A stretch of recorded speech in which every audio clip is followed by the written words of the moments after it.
Over the last 5 or 10 years, boarding houses have become popular investments, mainly because they've earned so much better than residential. For example, at the moment, they're around 6-7% net return versus 2-3% for residential properties. Now, it's easy to see why they become so popular.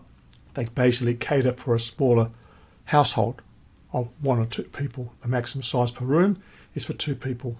So as people moving interstate, or they're moving from overseas, or want to be working close to the city, their jobs, there's a requirement for smaller type of accommodation, and usually for lesser periods of time.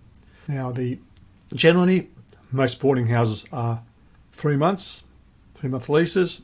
They can be some of them for years, some might be there for a few months only.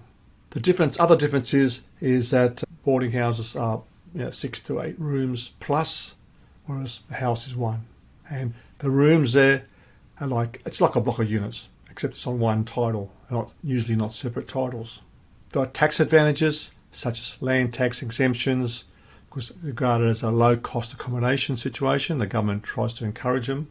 And you're usually allowed a higher floor space when you're developing them in residential areas, because boarding houses can be developed in residential areas. Another thing is that because there's more tenants, more individual tenants, a little bit harder to manage.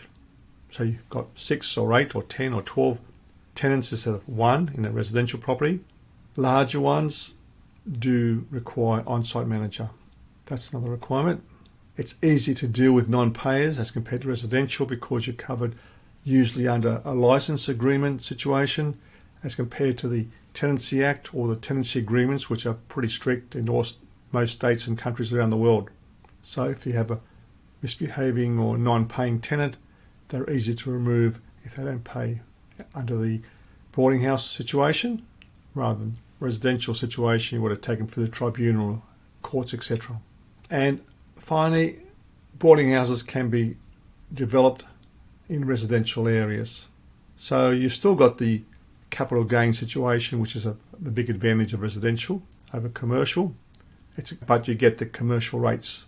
So if you're interested in more information, have any questions, comments, please submit it under this video.